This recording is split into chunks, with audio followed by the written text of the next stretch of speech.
Os alunos de introdução ao estudo de direito. Então começaremos agora o nosso quinto vídeo sobre a aula do dia 24 de março. Vamos lá para o item 5 do programa que eu postei aí para vocês, que fala sobre segurança jurídica. É um item que é relativamente pequeno, tá? Então esse vídeo provavelmente não vai bater nos 20 minutos, como tem acontecido aí com os outros, entre 15 e 20 minutos. Esse vai ser um pouco mais curto, para a gente terminar a matéria e não ficar faltando nada para a próxima aula. Então vamos lá. Segurança jurídica é o item 5.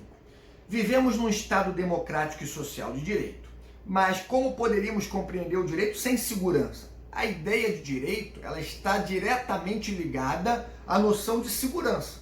Porque se você tem direito sem segurança, para que vai servir o direito? Um sistema jurídico que não traz em si a noção de segurança não poderia ser justo. E a justiça é um valor universal. Assim, para o sistema jurídico ser realmente justo, segundo a doutrina que a gente vem aí trabalhando, Paulo Nader, Miguel Reale e boa parte dos autores que trabalham com esse tema rico, né, da introdução ao estudo do direito, nós temos que seguir dois parâmetros, não é? Assim, para um sistema jurídico ser realmente justo, isso aí, olha, vocês acompanhem comigo, a gente está no item 5, que é da folha 4 para a folha 5 do programa de vocês. Em primeiro lugar, o que o sistema precisa ter para ele ser justo? Ser organizado num sistema de legalidade, onde previamente se tem o conhecimento do que é permitido e proibido.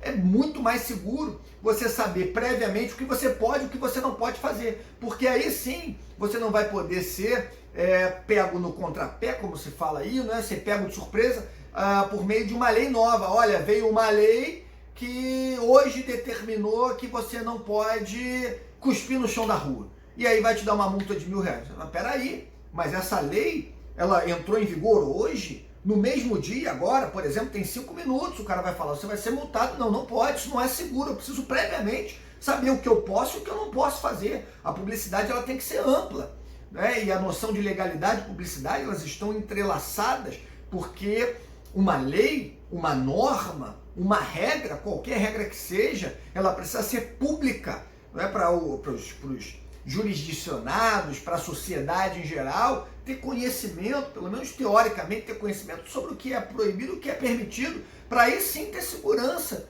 nas relações sociais. Você ter um princípio de legalidade que está diretamente ligado à publicidade traz uma segurança absurda para o ordenamento jurídico, porque pelo menos teoricamente a população, a sociedade sabe o que pode e o que não pode fazer previamente àquela conduta que ela está para realizar.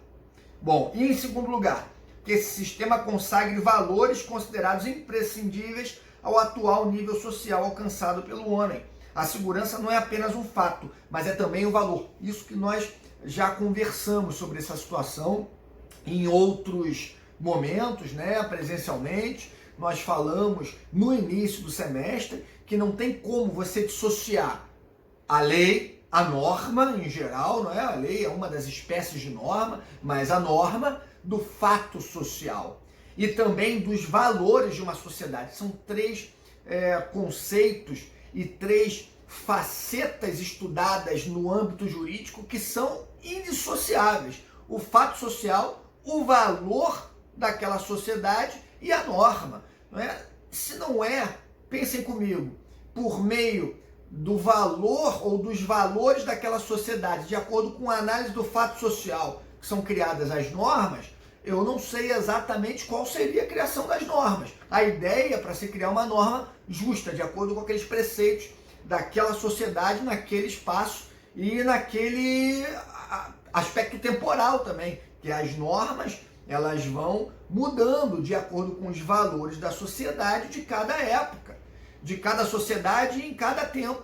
O tempo e espaço para o direito é de extrema relevância, como a gente já conversou em sala de aula, vocês até conversaram comigo que em outras disciplinas, outros professores falaram sobre a questão do fato, do valor e da norma como sendo uma base fundamental para a noção de direito. E esse é um tema até que já vou adiantar um pouquinho aqui, a gente vai trabalhar na aula da semana que vem. Eu vou no final desse vídeo passar aí algumas orientações para vocês já começarem a se familiarizar com o assunto da semana que vem. E olha só, nessa ideia de segurança jurídica, eu trouxe aí para vocês que há princípios fundamentais para se atingir uma segurança jurídica plena, segundo a doutrina. São 3 tipos de princípios. Primeiro tipo de princípio, para a sociedade atingir, pelo menos na teoria, uma segurança jurídica plena. Isso aqui a gente está trabalhando no reino do dever ser. Lembra da primeira aula? O plano do ser, de Immanuel Kant, ele fala sobre essa dicotomia ser e dever ser. O plano do ser é as coisas como elas são, aqui na sociedade, o que está acontecendo. E o plano do dever ser é onde o direito está. É aquela utopia, o ideal a ser alcançado. Então aqui nós estamos trabalhando com princípios fundamentais para se atingir uma segurança jurídica de acordo com o direito, né? No plano do dever ser, como deveria ser. Então, de 3 tipos. Primeiro, princípios relativos à organização do Estado, né? Primeiro, organização do Estado. Você tem o quê? Você tem repartição de poderes. Você tem ali, obviamente, também a repartição de competências. Qual vai ser a competência de cada poder? Como é que você tem, por exemplo, ali o exercício da jurisdição? Organização do Estado, como é que o Estado vai se organizar? A organização do Estado, a organização do governo. Você tem aí essa lógica como sendo fundamental a uma determinada sociedade que busca uma segurança jurídica. Segurança jurídica está diretamente ligada à organização do Estado, sistema de governo, como é que o Estado também vai se organizar. Nós vivemos aqui de que modo? Nós vivemos numa federação, sim ou não? Sim. E os entes federativos são indissolúveis. Quais são os entes federativos? Qual é o nosso sistema de governo? Os poderes, como se faz a divisão, a repartição de poderes aqui, executivo, legislativo, judiciário, qual é a atribuição de cada um, né? Esses são princípios básicos, princípios relativos à organização do Estado. Segundo, princípios, letra B aí para vocês do item 5.1, princípios do direito estabelecido. Primeiro, positividade do direito. O direito posto pelo Estado, ou seja, para ter uma segurança jurídica você tem que ter um sistema jurídico que compreenda aí a consagração de normas. Normas que seguem os valores, seguem e determinam ali que se sigam os valores daquela sociedade, de acordo com o fato social. Segundo, segurança de orientação. As normas têm que ser claras, simples e eficientes. A norma precisa informar o destinatário, a sociedade, o que ele pode, o que a sociedade pode e o que a sociedade não pode fazer. Isso traz segurança. Isso precisa ser transpassado de forma clara, porque a segurança e a clareza também estão de mãos dadas. Não tem como uma norma ser obscura, passar ali uma diretriz e a sociedade não saber exatamente como interpretar, porque a norma ali tem conceitos muito abstratos e extremamente difíceis ali para a população compreender. A norma precisa ser clara, ser objetiva. Não pode fumar em ambientes fechados. Ponto. É proibido fumar em ambiente fechado.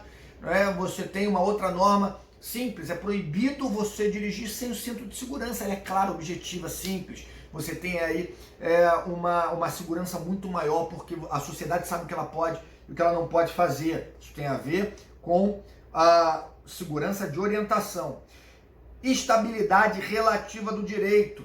Coloquei para vocês, o direito tem que ser estável, mas também, obviamente, ele precisa evoluir de acordo com a ideia daquela sociedade, como do que é certo e o que é errado para a própria sociedade. Então você tem uma estabilidade do direito que é relativa.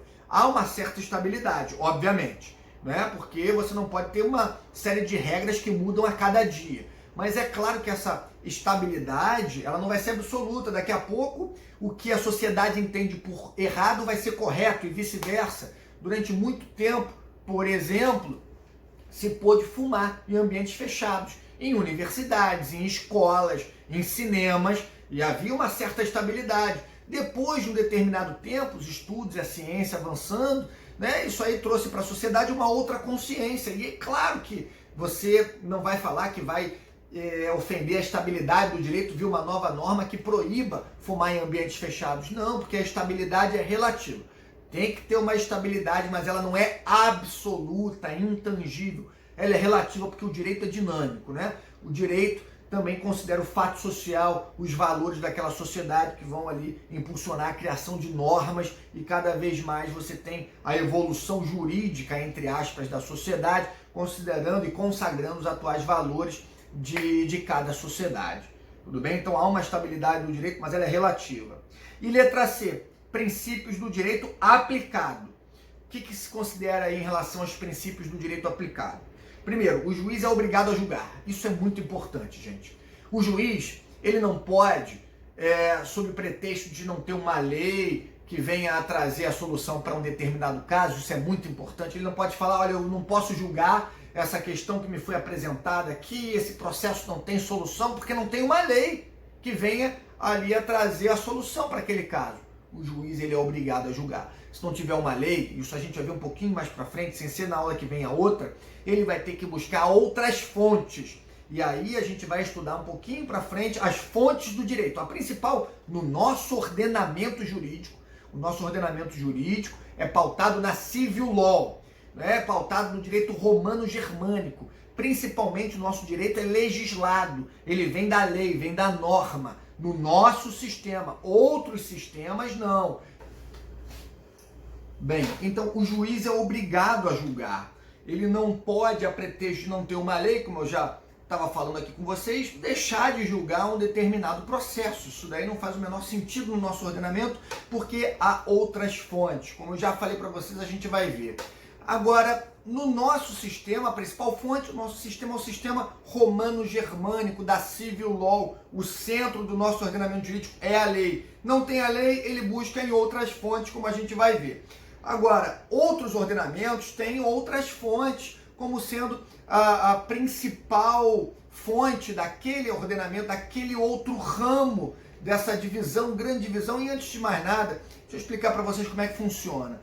O mundo jurídico, basicamente, é dividido em duas grandes tradições, né? Basicamente. Claro que você tem aí outras classificações, mas basicamente em duas tradições. A nossa tradição é a tradição romano-germânica, que segue a civil law, norma como sendo a principal fonte do direito.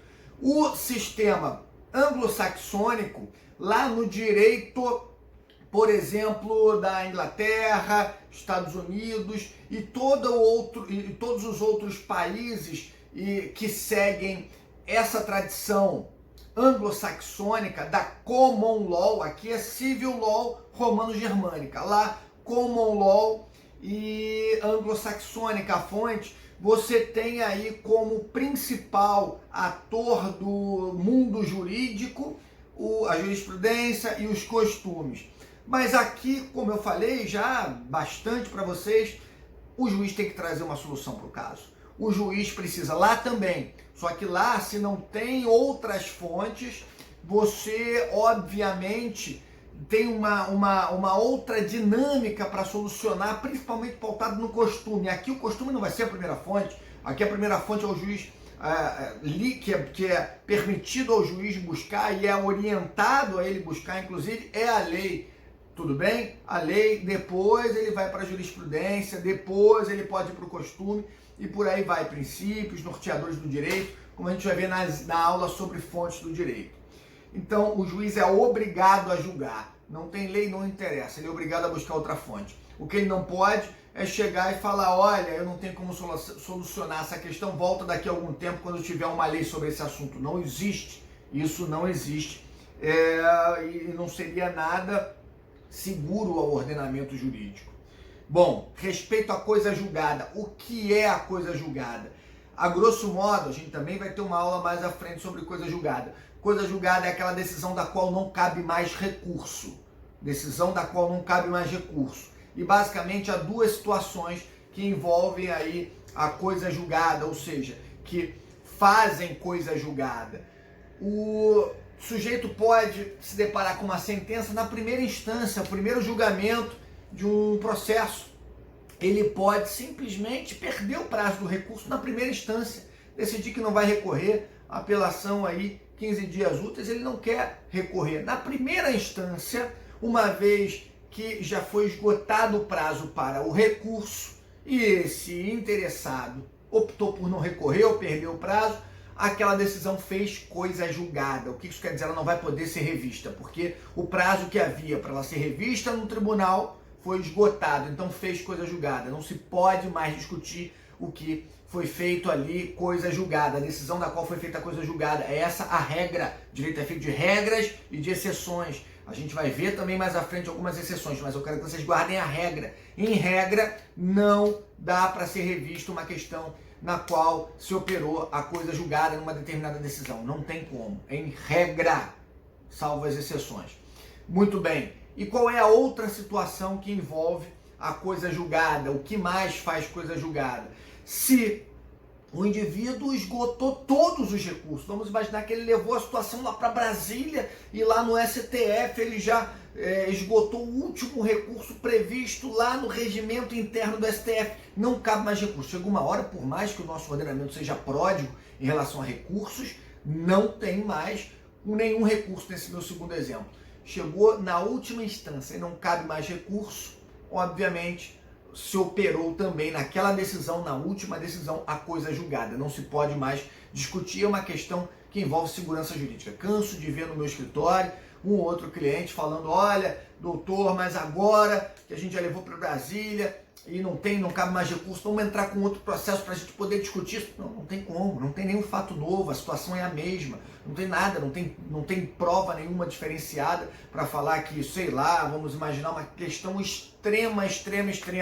O sujeito conseguiu comprovar que, na verdade, ele estava coagindo o juiz porque ele mantinha ali alguém muito querido do juiz, refém, ele conseguiu aquela decisão, se comprovasse isso. Não é nada disso, não é uma situação extrema, e aí mais para frente a gente vai ver determinadas questões que flexibilizariam a coisa julgada, não é? Certamente essa seria uma delas, não é? Um julgamento em que houve ali uma nulidade absoluta por conta de uma coação, não é esse o caso. Não tem como ingressar com uma nova demanda, porque senão nós viveríamos no litígio eterno. Então novamente chega na última instância, e a outra parte agora que está insatisfeita ingressa com uma demanda. Isso não existe. É uma questão de segurança jurídica. Você pode concordar com a decisão ou não, mas aquela decisão que transitou em julgado, ela não pode mais, em regra, ser revista. Respeito à coisa julgada é um ponto crucial aí para a gente ter uma segurança jurídica. E por último, uniformidade e continuidade jurisprudencial. O que é jurisprudência? Jurisprudência é a análise dos julgados pelos tribunais. Se eu tenho ali uma lei, eu quero saber como o tribunal está aplicando aquela lei, eu vou fazer uma pesquisa focando nos julgamentos que são proferidos pelo Tribunal do Rio de Janeiro, Justiça do Estado do Rio de Janeiro, por exemplo. Então essa pesquisa que eu vou fazer sobre os julgados daquele tribunal se chama, a grosso modo, pesquisa jurisprudencial. A grosso modo, essa é a minha explicação, porque mais à frente eu vou detalhar o que é a jurisprudência, a diferença de uma jurisprudência para um precedente jurisdicional. Então, calma, a gente agora aqui está para dar um panorama geral, só para eu explicar a questão da segurança jurídica, tudo bem? Então, você ter uma continuidade e uniformidade no posicionamento jurisprudencial é relativa a essa continuidade, essa uniformidade, né? É claro que hoje em dia o tribunal pode ter uma determinada posição sobre uma lei e daqui a 3, 4 anos analisar que aquela posição não é mais a adequada a ser tomada. E o tribunal pode mudar a sua mentalidade, mas pelo menos é bom se observar, e vocês vão perceber isso no momento que vocês começarem a lidar de uma forma mais íntima com o direito, estudar de forma mais aprofundada o direito, vocês vão perceber que há uma certa continuidade na jurisprudência, mas como nada é absoluto nessa vida, a jurisprudência também não vai ter uma segurança, uma continuidade absoluta. Mudou ali aquela mentalidade da corte, mudou o entendimento, mudou inclusive a posição da sociedade sobre aquele determinado julgamento, a corte pode mudar o seu posicionamento. Mas a regra é que para ter uma segurança jurídica, você não pode hoje ter uma posição, amanhã ter outra, depois de amanhã voltar para aquela mesma posição, isso traria insegurança. Essa continuidade, uniformidade, ela é importante, mas é óbvio que é relativa. Tudo bem? Então agora, para terminar, dei uma olhada no final, no item 6, eu coloquei até em vermelho um conteúdo complementar que a gente extrai da literatura do Paulo Nader, do treinador Paulo Nader. E ele faz algumas considerações sobre o direito público e privado, que foi tema da nossa aula de hoje, e já fica uma incumbência também para vocês para a semana que vem. Olha só, deem uma olhada em Direito natural, o que é o direito natural? Segundo, também positivismo jurídico. Deem uma olhada sobre o positivismo jurídico. E terceiro, normativismo jurídico de Hans Kelsen. E para terminar, vocês vão precisar ter pelo menos o conhecimento prévio para a gente poder aí na aula que vem, né, trabalhar esses conceitos com um conhecimento já prévio de vocês, vai ajudar bastante. Teoria tridimensional do direito de Miguel Reale. No que consiste a teoria tridimensional do direito aqui, que no Brasil é levantada ela foi trazida e ela ficou conhecida por meio da literatura do doutrinador Miguel Reale. Que história é essa de teoria tridimensional do direito, que é direito natural, que é positivismo jurídico, que é normativismo jurídico, tudo bem? Esses são temas muito importantes para vocês já darem uma olhada, mas eles vão ser abordados na integralidade de qualquer forma na aula que vem. De novo, vou ter texto e também vídeos que nós gravaremos. Então, bons estudos e até a próxima aula.